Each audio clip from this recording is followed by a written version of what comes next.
चलिए गाइस, अब आगे कंटिन्यू करते हैं। तो अब हम लोग परफेक्ट नंबर समझते हैं कि परफेक्ट नंबर क्या है ना। तो अगर मैं आपको एक क्वेश्चन बोलूं कि identify the perfect number from the below given numbers, है ना, तो आपका आंसर क्या होगा आप लोग मुझे बताइएगा। पहले जो आपके दिमाग में आ रहा है वो उसके अकॉर्डिंग, जितना भी अभी तक आपको नॉलेज है उसके अकॉर्डिंग बताना है कि परफेक्ट नंबर क्या होगा ना। जैसे मैं कुछ नंबर्स लिखता हूँ, जैसे मैंने लिखा 2, 4, 6, 9, 16, 25, 28। तो आपको करना है आइडेंटिफाई। तो identify the perfect number, the perfect numbers, है ना। एक से ज़्यादा भी नंबर हो सकते हैं जो मैंने आपको यहाँ पे नीचे लिखे हैं। तो इनमें आपको पहचान के ये बताना है कि परफेक्ट नंबर कौन सा है। अच्छा, हिंदी में परफेक्ट नंबर को क्या बोलेंगे? पूर्ण संख्या। तो इनमें पूर्ण संख्या कौन सी है वो आपको बतानी है। हम लोग बेटा डिस्कस क्या कर रहे हैं? पूर्ण संख्या या फिर परफेक्ट नंबर। तो परफेक्ट नंबर क्या है वो आपको बताना है। तो ये जो नंबर है 2, 4, 6, 9, 16, 25, 28, इनमें से बताइएगा कौन सा परफेक्ट नंबर है। पॉज कीजिए वीडियो को और आंसर कीजिए। आई होप आप लोगों ने ट्राई किया होगा। तो अभी समझते हैं। पहले तो हम लोग ये समझ लेते हैं कि परफेक्ट नंबर है क्या, उसकी डेफिनेशन, है ना। तो जो डेफिनेशन है परफेक्ट नंबर की वो क्या है? वो कुछ इस तरह से है, if the sum of all the factors, if the sum of all the factors of a number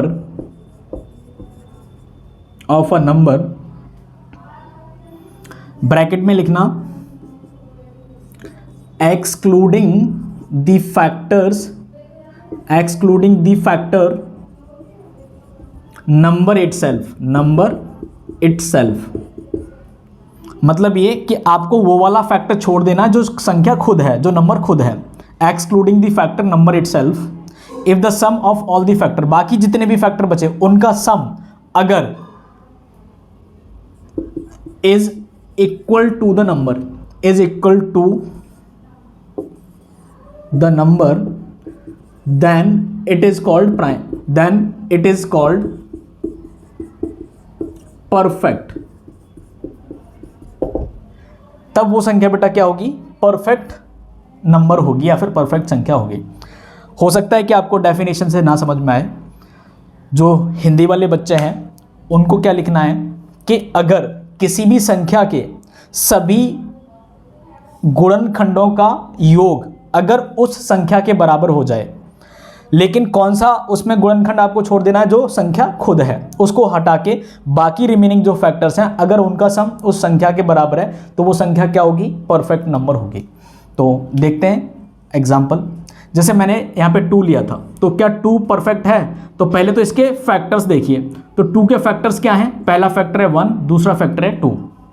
लेकिन यहाँ पे अगर मैं देखूँ तो क्वेश्चन में लिखा है डेफिनेशन में लिखा है excluding the factor number itself. तो जो ये जो फैक्टर है 2, इसको आपको हटा देना है क्योंकि ये नंबर ही है खुद। तो इसको हटा के अब जो भी फैक्टर बचे उनका सम, अच्छा एक ही फैक्टर तो बचा 1, तो क्या 1 का सम तो 1 ही होगा। तो क्या जो 1 है क्या ये 2 के बराबर है? उस नंबर के बराबर नहीं है। So that's why 2 is not a perfect number. I hope आपको समझ में आया होगा।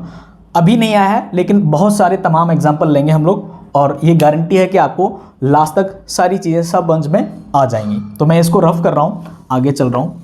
अगला मैं नंबर लेता हूँ। जैसे मैंने नंबर लिया 4, अगला नंबर मैंने बेटा क्या लिया? 4। तो पहले तो आप 4 के फैक्टर्स चेक कीजिए। तो 4 के फैक्टर्स क्या होंगे? पहला फैक्टर 1, पहला गुणनखंड 1, देन 2। अच्छा, 1 से भी डिविजिबल है, 2 से भी डिविजिबल है, क्या 3 से डिविजिबल है? नहीं है। तो अगला होगा 4। लेकिन 4 जो है वो नंबर खुद है तो इसको हटा दीजिए ये वाला फैक्टर। अब बाकी फैक्टर क्या क्या बचे? 1 और 2।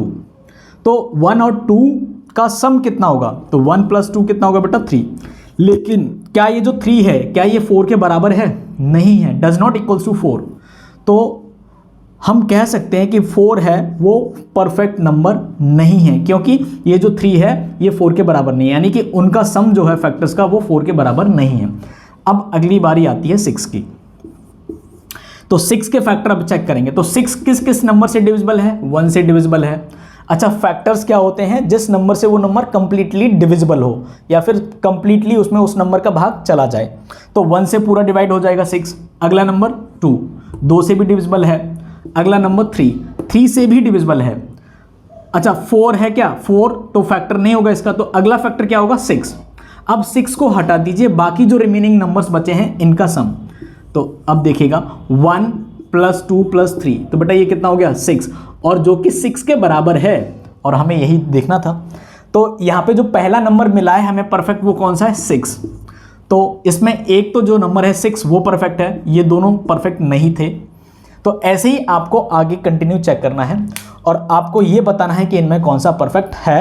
नाउ इसमें अभी और भी परफेक्ट नंबर है, वो आपको खोजना है ना, लेकिन कौन सा है वो नहीं। लेकिन कुछ बच्चों के दिमाग में ये भी आता है कि जो स्क्वायर उनको दिखाई देता है वो परफेक्ट नंबर बताते हैं। जैसे इसमें स्क्वायर क्या क्या था? कुछ बच्चों का आंसर था इसमें 4, 16 है ना, 9, 25, ये परफेक्ट है। बेटा ये परफेक्ट नंबर नहीं है, ये परफेक्ट स्क्वायर है। ये क्या है? परफेक्ट स्क्वायर है, ना कि परफेक्ट नंबर। तो इस कंफ्यूजन को दूर कीजिएगा। परफेक्ट नंबर केवल वही नंबर होता है जिसके फैक्टर्स का सम उस नंबर के बराबर आ जाए, लेकिन कौन सा फैक्टर उसमें नहीं होना चाहिए? जो नंबर खुद है। तो यहाँ पे 6 जो है इसके फैक्टर्स का सम 6 ही है, अगर मैं 6 को हटा देता हूं तो 6 इज अ परफेक्ट नंबर। और ये क्वेश्चन काफी बार पूछा गया है कि identify the perfect number from the given numbers. तो आई होप आपको समझ में आएगा।